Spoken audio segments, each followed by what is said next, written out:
Então, na terça-feira passada, nós iniciamos este estudo, né, de Apocalipse, onde nós apresentamos logo de início qual que era o cenário que foi escrito, né, o livro de Apocalipse. Tinha como um objetivo, diante do cenário em que a igreja se encontrava na época, um cenário um pouco conturbado no que diz respeito à perseguição da igreja. A igreja estava sofrendo uma perseguição ferrenha e se fazia necessário que Deus mostrasse ou trouxesse uma mensagem para acalmar os ânimos dos cristãos da época. Por quê? Porque uma das dúvidas que se batia era: e agora? O que será da igreja? Né? Nós vemos que o contexto histórico mostra que Domiciano, né?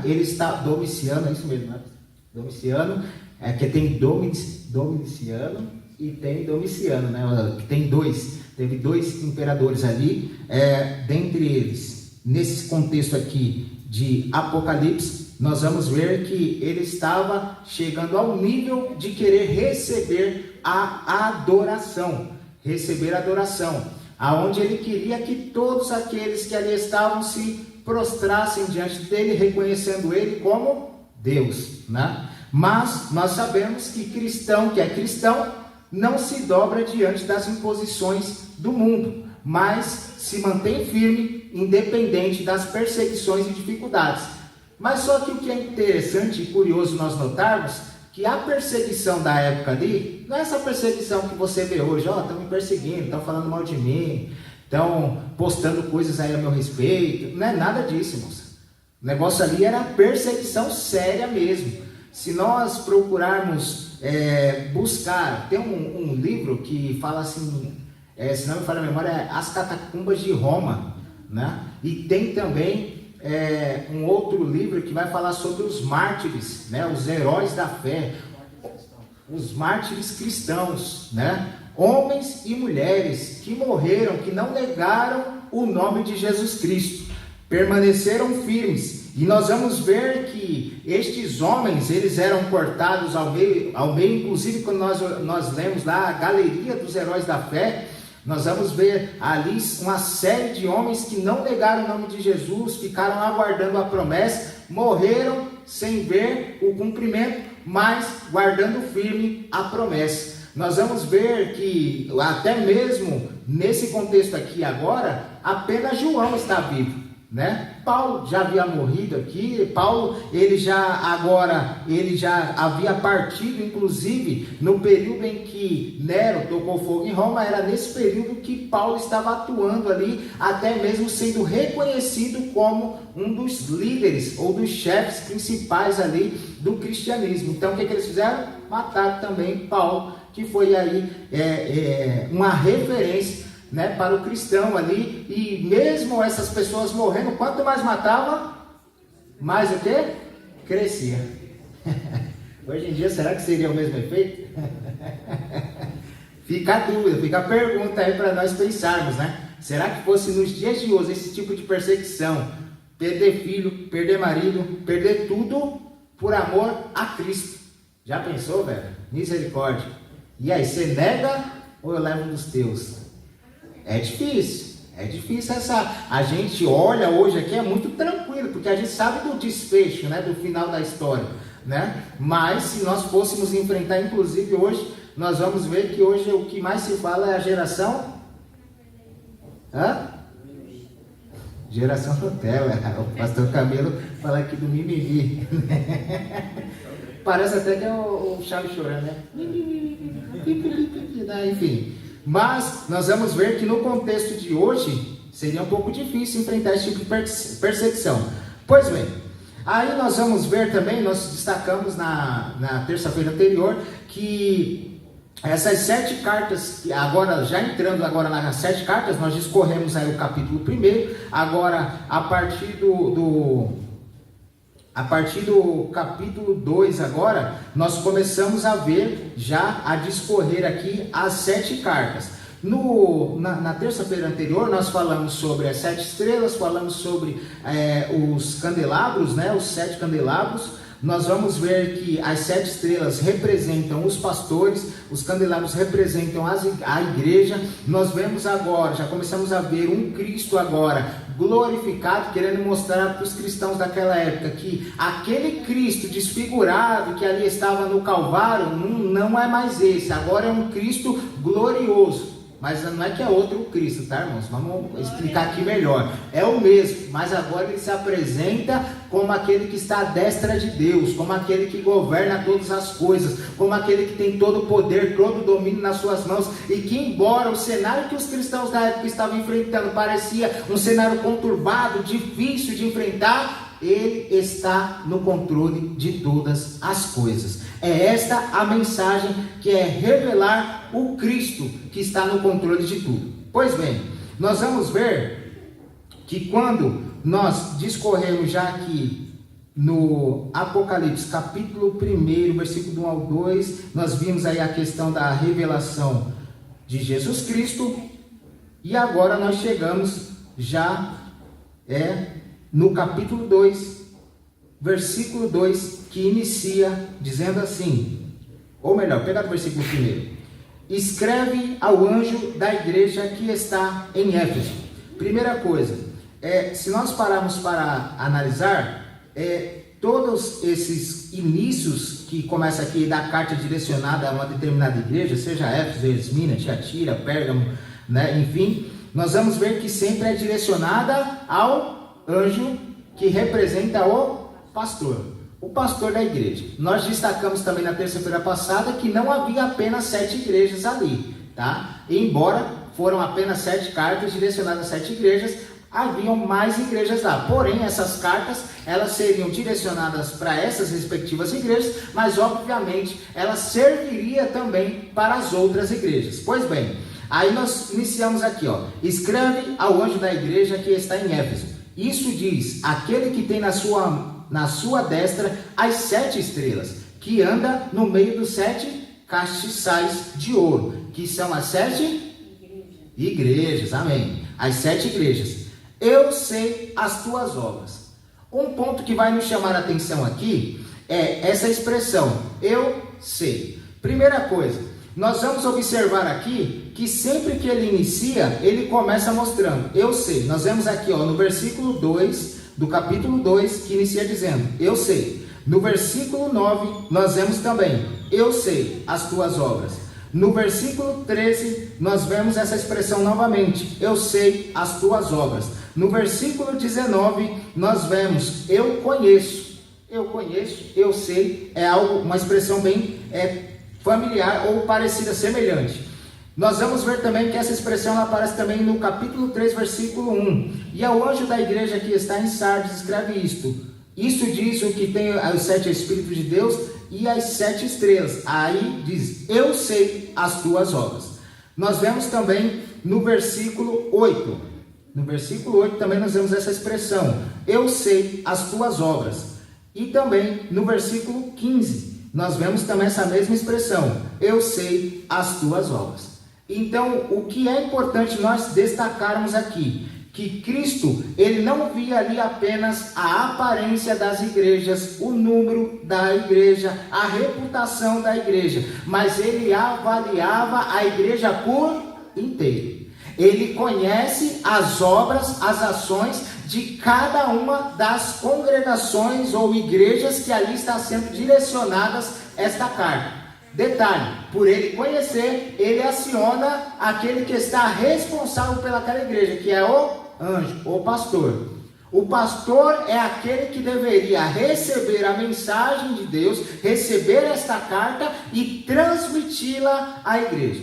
Aí nós vamos ver, que quando nós adentramos neste ponto, é importante que o pastor, ele esteja também disposto ou pronto para ouvir a voz de Deus. Por quê? Porque a partir do momento que ele recebe o direcionamento de Deus, ele precisa transmitir essa mensagem, mas não do jeito que ele quer, não é de qualquer forma. Inclusive, quando nós olhamos o cenário dos profetas anteriormente, como o pastor Alan até mencionou, uma das expressões que dizia era o quê? Assim diz o Senhor. Para poder chegar com essa autonomia, é porque de fato ouviu uma mensagem direta de Deus. É porque era o próprio Deus falando. E ele, quando ele fala porque ele conhece. Deus, ele esquadrinha, ele sonda os meus e os teus pensamentos. Ele conhece o meu e o teu coração. Então ele sabia o diagnóstico de cada igreja, o que cada uma estava passando, estava enfrentando naquele momento. Então ele deixa isso muito claro, porque todas as cartas ele vai discorrer dizendo: eu sei, eu sei, eu sei, eu sei. Então não te preocupes, porque uma vez você pode até em algum momento se deparar com alguma situação. Mas será que o pastor está sabendo disso? Será que ele vai fazer nada? O pastor está sabendo, mas nem sempre ele pode fazer tudo o que você pensa que ele pode fazer, né? Porque muitas das vezes, e eu falo agora até porque eu já passei por isso, irmãos. Tinha um pastor, o nome dele era o pastor Cláudio, um pastor bom, mas era bom que dava raiva. Era tão bonzinho aquele pastor que me dava raiva, eu ficava nervoso. Eu falei: rapaz, esse pastor, o pastor não vai fazer nada. Ele está vendo o que está acontecendo, mas ele não vai fazer nada. E ele não fazia nada, irmãos. Aos meus olhos, ao meu ver, parecia que ele não estava fazendo nada. Mas eu não sei, ele estava orando, ele estava pedindo direção para Deus, ele estava buscando alguma estratégia. Eu lembro que uma vez eu cheguei a pegar uma potência do som lá, a potência que faz o som funcionar ali perfeitamente bem, né? Eu peguei essa potência e fui num casamento tocar. Chegando lá nesse casamento, não falei com o pastor, só peguei e levei. O pastor vai estar lá, ele sabe, vai saber que eu levei a potência, está tudo certo, né? Pois bem, irmão, fui ligar a potência. O que aconteceu com a potência? Queimou. Falei: rapaz, queimou a potência. E agora? Aí lá vai eu falar com o pastor. Não, já vou falar com o pastor, vou falar para ele: pode deixar que eu conserto, que eu vou pagar e tal, já vou, mas para, né, tentar. Depois eu cheguei lá, eu falei: pastor, eu acabei pegando aí a potência, levei lá, tal, e acabou queimando, tal, e daí eu falei assim: pastor, mas daí pode deixar que eu pago. Ele: não, pode ficar tranquilo, pesquisa aí, só faz o orçamento para mim, passa, que a igreja vai arcar com essa despesa. Aí eu fiquei assim: mas ele não vai falar nada, não vai me pôr de joelho no bico, não vai fazer nada. Eu saí dali nervoso, irmão. Ele: mas e aí, pastor, disciplina, nada, não tem nada? Ele: não tem nada. Você já entendeu, não entendeu? Que não é mais para fazer isso? Entendi. É isso, acabou. Eu saí dali nervoso, irmão. Eu fiquei nervoso porque eu esperava que ele me desse uma, né? O que é justo, o que é certo. Não deu bronca, não pôs desespero, não gritou, não fez nada. Ele: você já entendeu, não entendeu? Que não é mais para fazer isso, que sempre para pegar alguma coisa você tem que falar comigo? Entendi. Tá bom, é só isso mesmo, pode ir lá. Rapaz, eu saí dali nervoso. Saí, e para falar sério, eu fiquei nervoso naquele dia, né? Mas enfim, ele não fez. Mas ele não vai fazer nada com o Tonel pegou a potência, queimou a potência, e ele não vai fazer nada, ainda vai pagar lá a despesa? Vai. Aí a pergunta que fica: será que ele agiu certo ou será que ele agiu errado? Será que eu me afastei da igreja por isso? Não. Eu fiquei tão frustrado com a forma que ele agiu que eu falei: eu vou sair daqui, não quero mais ficar aqui. Não, continuei. O que me fez perceber aonde eu errei, sem precisar ser advertido de forma grotesca, brusca, né? Ignorante. Então, muitas das vezes nós pensamos que o pastor não está vendo nada. Irmãos, até eu já passei por isso aqui. Eu já ouvi falar: mas o pastor é tão novinho, né? Tão inocente, né? Sou inocente. Mas há um Deus que sabe. E esse Deus que sabe, é Ele que cuida da igreja. E a hora que Ele mostra, é Ele que vai agindo. Então não te espante se, como consequência, alguma coisa começar a acontecer na tua vida aí, e daí você ficar se perguntando: mas por que eu estou passando por isso? É porque o pastor pode não saber, mas o sumo pastor, ele sabe de tudo. Ele conhece tudo. Ele sonda os corações. Ele sabe cada pessoa que adentra aqui, qual o propósito, qual a intenção. Ele sabe de tudo. Se você veio de fato prestar culto, ou se você veio aqui simplesmente receber ou fazer protocolo, bater chamada, bater ponto, né? Deus sabe de tudo. Então não te preocupe. Vocês podem notar que vocês não vão ver eu falando, irmão, glorifica. Não, irmão, o culto é teu. O culto é teu. Você chegou aqui, você é que sabe da tua necessidade. E ele também sabe. Embora às vezes ele fique em silêncio. Aí você pensa que ele não está fazendo nada. Muito pelo contrário, ele está fazendo. Pois bem, continuando. Aí nós vamos observar que quando nós chegamos aqui, a primeira igreja que é direcionada aqui é Éfeso, né? Então, Éfeso, Jesus, ele acaba se apresentando como aquele que conserva na mão direita as 7 estrelas. É aquele que cuida, é aquele que está zelando pelas igrejas, aquele que está cuidando. E daí ele apresenta um elogio. Ele chega a dizer assim, no versículo 2: eu sei as tuas obras e o teu trabalho, e a tua paciência. E quando diz aqui essa paciência, é tanto paciência quanto perseverança, e que não pode sofrer os maus, e pusestes a prova os que dizem ser apóstolos e o não são, e tu os achastes mentirosos. Versículo 3: e sofrestes e tem paciência, e trabalhastes pelo meu nome, e não te cansastes. Então quais são os elogios que ele apresenta aqui? Primeiro, ele elogia o trabalho, ele elogia a perseverança e paciência da igreja, ele elogia a fidelidade doutrinária, que eles souberam identificar quem eram estes falsos doutores, ensinadores, esses falsos apóstolos que se diziam que era uma coisa, mas não era, né? Ele vai mostrar aqui também que a igreja, como elogio, ele fica feliz por ver que eles rejeitaram os falsos apóstolos. Ou seja, é bem capaz que esses irmãos aqui eram quase uns bereanos, né? Eram aprofundados na palavra. Eles sabiam examinar a palavra e identificar se aquela mensagem ou aquela pessoa que estava ministrando estava falando algo que estava de acordo com a palavra ou que fugia. Então eles souberam analisar tudo isso e se manterem pacientemente, resistirem a estas pessoas que ensinavam falsos ensinamentos. Então nós vamos notar aqui que eles tinham também o quê? Discernimento espiritual. E isso é o que muitas das vezes está faltando em nossas igrejas. Porque como bem colocou o pastor Camilo, quando ele ministrou aqui, ele chegou a nos falar sobre aquela questão de às vezes a pessoa está dando glória a Deus, mas não sabe nem o porquê que está dando glória a Deus. Meu Deus. Inclusive esses dias mesmo eu falei uma coisa aqui que nem era, e os irmãos, glória a Deus. Né? Não foi? Acho que o pastor estava aqui também. Eu falei assim, não, é que o governo hoje é um exemplo, né? Vamos dar um exemplo aqui. O governo hoje é um governo bom, tá fazendo tudo certinho, não tem roubo, não tem... Glória a Deus, amém, mano? Glória a Deus. Então, nós temos que tomar um cuidado, porque uma expressão que eu gosto de usar, embora eu ache até um pouco grosseira, nós não somos esgoto. Como é que é o esgoto? Esgoto, tudo que cai ali, vai. Temos que ter filtro. Temos que ter filtro. Glória a Deus. Eu mesmo não gosto de beber água em casa. Porque em casa, aquele filtro não é um filtro aqui dali. Você percebe, o gosto da água não é bem filtrado. Mas lá no trabalho, é 3, 4 garrafas de água que eu bebo. Por quê? Porque aquele filtro ali, eu sei que aquele sim é um filtro de verdade.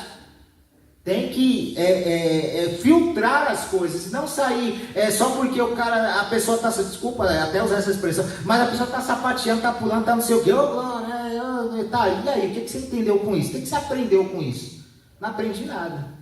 O que você guardou? O que você aplicou na sua vida? O que edificou? Aonde foi o texto? O que você aprendeu com isso? Qual foi a mensagem? Aí passa o culto, ninguém nem lembra de mais nada, acabou, foi só movimento. Só que nós vamos ver que aqui, os irmãos de Éfeso, eles eram pessoas que rejeitavam os falsos apóstolos e tinham discernimentos espirituais.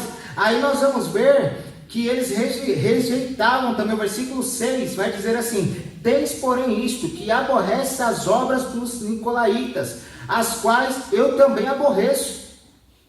nós vamos ver que essas obras eram obras que misturavam a fé com práticas pagãs. Eram práticas que aceitavam a imoralidade sexual dentro da igreja. Era justificar o pecado como algo permitido. Não tem problema, né? Não faz mal, está tudo tranquilo.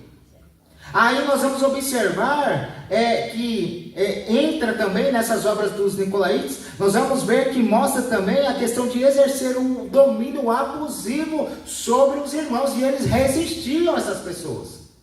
Os irmãos resistiam, eles não se dobravam diante dessas pessoas que tentavam colocar um domínio abusivo sobre eles, porque eles tinham discernimento para saber o que era e o que não era de Deus. Então, nós começamos a observar que no versículo 2 e o versículo 3, conforme nós lemos, Deus, Ele conhece as obras. Ele conhece tudo, cada detalhe. E quando nós falamos nesse contexto, nós vamos observar também, até muitas das vezes você não se acha reconhecido por aquilo que faz, mas Deus, Ele te conhece, Ele há de te recompensar pelas tuas obras, por aquilo que você faz. Aleluia. Ah, mas eu não recebi um aplauso, não recebi um mimo, não recebi um elogio. Não te preocupes, Deus está olhando e vendo todas as coisas. E daí, o que vale mais, velho? Receber um mimo meu aqui, ou receber uma recompensa de Deus? Aleluia. Que ali a traça não vai acabar com aquilo que Deus te deu, não vai ter ladrão para roubar, está garantido e guardado nas mãos de Deus a recompensa. Por quê? Porque o vosso trabalho não é vão no Senhor, o vosso trabalho terá uma recompensa. O próprio apóstolo Paulo, ele chega a dizer: deixando as coisas que para trás fico, prossigo para as que estão adiante de mim, correndo pelo prêmio. Pelo prêmio, tem um objetivo. Ah, mas vem aqui buscar. Não, tem um prêmio, tem uma recompensa. Aleluia. Glória a Deus. Então, irmãos, nós temos que olhar para frente e seguirmos adiante aguardando a recompensa de Deus. Nós vamos ver aqui que com relação a esta igreja, e eu acho que nem vai dar tempo de nós discorrermos toda, eu acho que a gente vai ter que estender isso para a próxima terça-feira. Nós vamos ver que ele deixa aqui uma repreensão para essa igreja. Que a repreensão é essa? O versículo 4. Tenho, porém, contra ti, que deixastes o teu primeiro amor. Pastor Alan ministrou a respeito disso por esses dias, né? Sobre a questão do amor, né? Sobre a questão do amor. Inclusive o apóstolo Paulo mesmo no capítulo 13, ele vai, capítulo 13, né, se não me falha a memória, que ele vai dizer a respeito da excelência do amor. O amor tudo suporta, tudo crê, tudo espera. Ah, mas só que ele chega a dizer: se eu entregar o meu corpo para ser queimado, mas não tiver amor, Nada adianta. de nada adianta. Então nós estamos falando do possível cenário de pessoas também que trabalham e trabalham bem, mas só que não fazem por amor. Não faz com amor. Então agora está dizendo assim, ó: volte ao primeiro amor. Aí nós vamos observar aqui que o texto vai dizer que vocês abandonaram, ou seja, em algum momento eles faziam com amor. Eles faziam com amor a obra. Só que chegou um momento que virou rotina. Será que isso não pode acontecer no nosso meio? Pode acontecer. Imagina, pastora, essa rotina, né? Que querendo ou não acaba sendo uma rotina, né? Você vem terça, você vem quinta, vem domingo. Vem terça, quinta, domingo. Terça, quinta, domingo. Terça, quinta, domingo. E vai passando, terça, quinta, domingo. Aí chega uma hora que o que acontece? Vira rotina. Só que aí que está o ponto de atenção. Quando eu chego aqui, eu tenho que saber o porquê que eu vim aqui. Eu tenho que saber o porquê que eu estou fazendo o que faço. Não é fazer só por fazer. Ah, não, já fiz minha prece, está tudo certo, está tudo no jeito, pronto, acabou. Toquei, acabou. Ah, cantei, acabou, pronto. Pastor me viu, tá certo, acabou. Né? Eu mesmo já me deparei com esse tipo de situação, irmãos. Já teve vezes que eu estava, vamos lá, na catedral, eu estava lá, o pastor já me viu, acho que eu vou embora. Já aconteceu. Somos homens, estamos sujeitos a isso. E por isso o texto que diz: quem está de pé, cuide para que não caia. Porque a qualquer momento a gente pode cair. Então, nós vamos observar aqui que eles deixaram o primeiro amor. Mas eles não faziam coisa boa, não faziam uma obra boa, um trabalho bom, não resistiam aos falsos obreiros, os falsos apóstolos. Resistiam, faziam com excelência. Mas só que em algum momento começou a esfriar, já não era mais por amor, já era técnica. Começou a entrar na técnica. Não, porque, né, a técnica, né? Já pensou, irmãos? Então, nós vamos observar que também existe uma exortação para essa igreja. E que exortação é essa? Lembra-te, pois, de onde caíste, e arrepende-te, e volta à prática das primeiras obras. Querendo dizer assim, ó, rapaz, o texto aqui começa dizendo, lembra-te. Se é lembrar, é puxar na memória. Já estava tão rotineiro que eles nem lembravam mais. Agora, opa, Deus agora, através dessa carta que está sendo direcionada para eles, está mostrando assim, ei, lembra? Está lembrando agora de onde você caiu? Lembra e arrepende-te. E o arrependimento aqui é o que? É você mudar o percurso que você está trilhando. Você estava, vamos imaginar, estava indo para a direita, você lembrou, se arrependeu, agora eu vou para outra direção, porque essa direção que eu estava indo não era o caminho certo.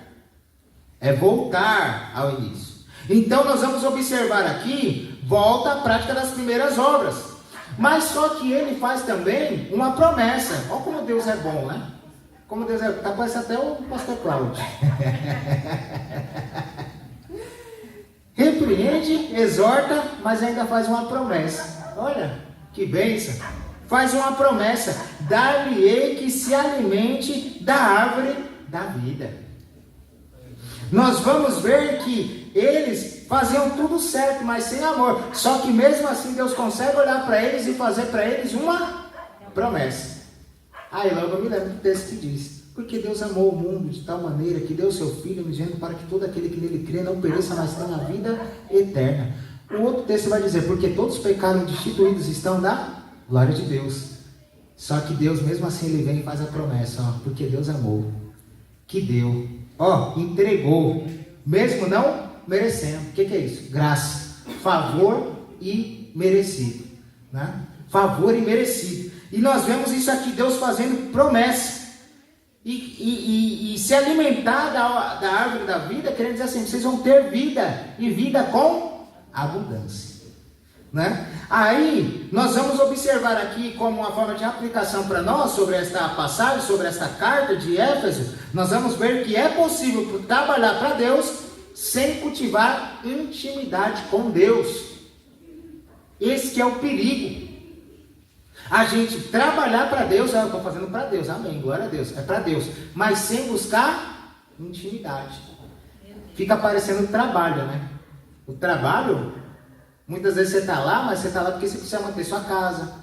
Mas se fosse por você, às vezes você já tinha jogado a toalha, né?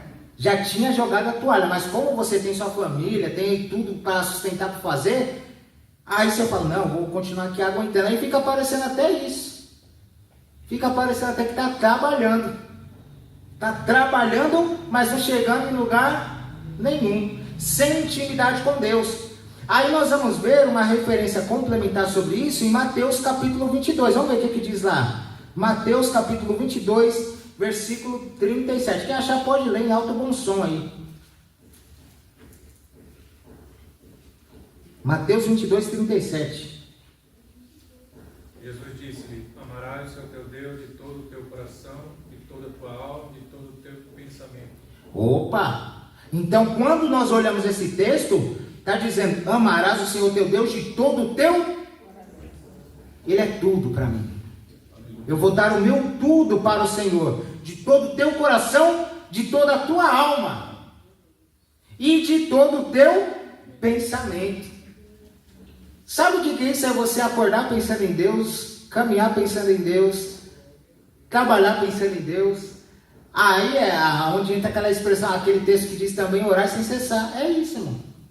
Você orar sem cessar, dependente totalmente de Deus, buscando direcionamento de Deus, buscando intimidade com Deus, comunhão com Deus, pensando nas coisas de Deus. Aí tem até um livro que foi lançado assim, que diz assim, em teus passos, o que faria Jesus? Em teus passos, o que faria Jesus? Já decidiu você? Max Lucado. Em teus passos, o que faria Jesus? E é curioso, quando você começa a ler esse livro, aí você fica pensando, todas as atitudes da sua vida, do dia a dia, você começa a se perguntar, o que Jesus faria aqui nesse cenário? O que Jesus faria diante dessa fechada aqui no trânsito? O que Jesus faria diante dessa injustiça que eu passei? Aí fica essa pergunta para nós. O que faria Jesus? Pois bem, aí a gente já vai tentar entrar aqui em Esmina, mas não vai dar tempo de terminar, tá? Porque o tempo não permite. Mas chegando aqui em Esmina, vamos lá, voltando aqui, nós vamos ver que Cristo, ele é apresentado no versículo 8. Versículo 8, ele é apresentado aqui, com o texto vai dizer aqui, ó. E ao anjo da igreja que está em Esmina, escreve, isto diz o primeiro e o último, que foi morto e reviveu. Então aqui ele é apresentado como o primeiro e o último. É aquele que, quando você chegou, ele já estava. E quando você saiu, ele está lá ainda. É aquele que está no começo e que está no fim. Ele já sabe o começo da minha história e o final da minha história. Ele sabe de todas as coisas, o começo e o fim. Ele é o alfa, ele é o ômega. Ele é o princípio, ele é o fim. Nós vamos observar que é aquele que tem todo o poder, todo o domínio. Antes mesmo de nós existirmos, ele já sabia de tudo que nós faríamos. Aí, claro, aí já é outras questões aí teológicas. Nós vamos ver profetas na Bíblia, homens que foram chamados por Deus desde o ventre. Antes que tu nascesses, eu já te conhecia, né? Então nós vamos observar que aqui essa igreja, a igreja de Esmina, ela apresenta algumas características. Quais são essas características? Primeiro, sofrimento. Eles tiveram a questão da pobreza material, mas eles tiveram também a questão da riqueza espiritual. Então nós vamos ver que ele dá um elogio a esta igreja. Que elogio é esse? Fidelidade na tribulação. Porque ser fiel quando está tudo bem, é muito fácil, irmão. Agora, você ser fiel diante das tribulações da vida, aí que nós queremos ver quem é quem de verdade.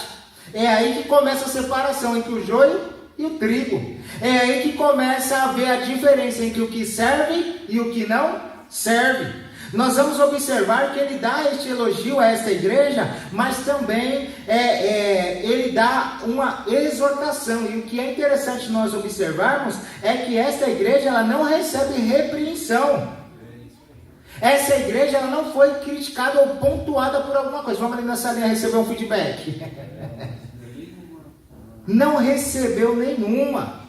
Nós vamos observar que ele dá apenas uma exortação, no versículo 10, que diz assim: nada temas das coisas que há de padecer. Ou seja, ele começa a abrir o olho dessa igreja. Vocês não estão recebendo nenhuma repreensão, mas fica atento.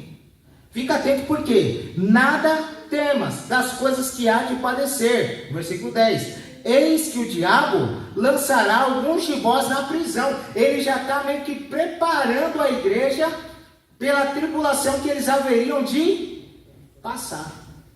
Olha que interessante. Deus preocupado, ou Jesus preocupado em transmitir esta mensagem para a igreja, para acalmar o coração. Vocês vão sofrer perseguição, vai ter dificuldade aí, vai ter tribulação. Mas não tenha medo. Acalma o teu coração, descansa, porque diz assim, para que seja, eis que o diabo lançará alguns de vós na prisão, para que sejais tentados. Então não é Deus tentando a igreja, é o diabo tentando a igreja, é o Satanás perseguindo a igreja para fazer o quê? Com que alguns retrocedam, queiram voltar atrás. E daí vai dizer assim, e tereis uma tribulação de 10 dias, ser fiel até a morte, e dar-te-ei a coroa da vida. Então, quando fala dessa tribulação de 10 dias, alguns teólogos vão discorrer sobre algumas tribulações que eles iriam correr nos próximos 10 anos, é isso, né, professor? Nos próximos 10 anos, teria alguns imperadores que trariam dificuldades para a igreja. Mas também, esses 10 dias de tribulações pode estar relacionado a outras situações também que eles poderiam enfrentar ali. Mas, quando nós observamos aqui, o importante é destacar o quê? Que Jesus está avisando para eles, está avisando para o anjo da igreja para que transmita esta mensagem para eles, dizendo: fica atento, permaneça firme, não te preocupe diante dessas tribulações que hão de vir. E o que é interessante é dizer aqui, ó, que ele chega a mostrar o que de fato haveria de acontecer. Alguns de vós serão presos. Aí nós lembramos do próprio apóstolo Paulo, quando se encontrava preso, em dado momento, ele chega até meio que a dizer, basicamente com essas palavras: eu estou preso, mas a palavra está livre. Está livre. E esta palavra, ela vai continuar alcançando outras vidas, alcançando pessoas, irmãos e irmãs. Aí nós vamos ver até quando o próprio apóstolo Paulo chega a dizer assim: alegrai-vos sempre no Senhor. Outra vez digo, regozijai-vos. Querendo dizer, eu estou preso, mas a prisão não vai tirar minha alegria. A prisão não vai acabar com a minha alegria e não pode acabar com a tua alegria. Então nós vamos perceber que essas dificuldades que enfrentamos, elas não podem roubar a nossa alegria. Por quê? Eu sei em quem eu tenho crido, e que por fim ele há de se levantar sobre a terra. Assim como Jó, que mesmo diante das dificuldades que ele enfrenta, ele sabia em quem ele confiava, em quem ele estava crendo. Embora chegue um momento que ele chega até a questionar Deus, mas mesmo assim, ele sabia em quem ele estava crendo e confiando. Assim tem que ser nós como igreja de Cristo, que está aguardando a sua vinda, aguardando o seu retorno. Eu sei em quem eu estou esperando. Eu sei. E por saber, eu vou confiar nele e esperar nele com paciência. Mas nós vamos ver que essa igreja também recebe promessa. Nós vamos ver no versículo 10 que ele chega a dizer: ser fiel até a morte, e dar-te-ei o quê? A coroa da vida. Então tem uma recompensa. E essa recompensa não vem de homens, essa recompensa vem do próprio Deus, do próprio Cristo. Ele faz essa promessa. E daí, no versículo 11, vai mostrar também mais uma promessa, o versículo 11: quem tem ouvidos ouça o que o Espírito diz à igreja. O que vencer não receberá o dano da segunda morte. Ou seja, quem perseverar até o fim, o dano da segunda morte não haverá. E que segunda morte é essa? Ah, mas espera aí, Lázaro morreu e ressuscitou, já queimou o cartucho. Não queimou não. O dano da segunda morte aqui está falando da morte eterna, da separação eterna de Deus. Não vai receber essa morte. Por quê? Porque ele vai direto para o céu, habitar na presença de Deus. O próprio Jesus está aqui garantindo: ei, a luta, a provação, vocês vão passar ali, a perseguição, mas logo mais vocês estarão comigo, estarão na minha presença. Então acalma, fica tranquilo, porque as aflições dessa vida não são para se comparar com a glória que há de ser revelada. E quando fala dessa glória que há de ser revelada, não está falando, né? Porque tem muita gente que pega aquele texto que diz, né? Aquilo que os olhos não viu e o ouvido não ouviu e não subiu ao coração do homem, é o que Deus tem preparado, né? Então é casa própria, é carro, não é nada disso não. O cenário vai mudar, vou trocar o Celtinha, porque Deus falou. Não, irmãos, quando está falando a respeito disso, está falando de coisas do céu, está falando até mesmo do próprio Cristo, né? Porque eu não vi a Cristo, mas não tem coisa inigualável, não tem nada para se comparar.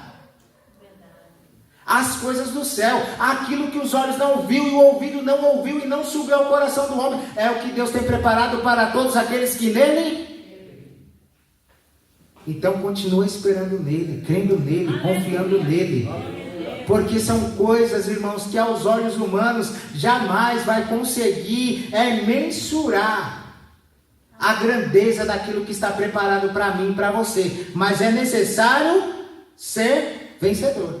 O que é interessante aqui é que o ser vencedor aqui, não é que você tem que chegar em primeiro. Ao contrário da dinâmica do mundo, que para você ser o vencedor você tem que chegar em primeiro, né, para poder ganhar a medalha, ganhar a premiação. Não. Tem uns que já estão chegando. Mas tem outros que vai demorar um pouquinho mais para chegar. Mas o importante é que quando a igreja toda estiver reunida, todos receberão o quê? O galardão, a recompensa. Né? Perseverar até o fim. Este sim receberá a recompensa. E como aplicação para as nossas vidas, nós vamos ver que a aprovação de Cristo vale mais do que o conforto terreno. Então, ser aprovado por Deus, por Cristo, é melhor do que qualquer reconhecimento humano. Mas eu recebi dinheiro, casa, carro. Tem até uma igreja aí, não vou falar o nome não. Tem até uma igreja aí que lá o bispo lá tem carro, tem moradia, tem tudo na faixa, irmão.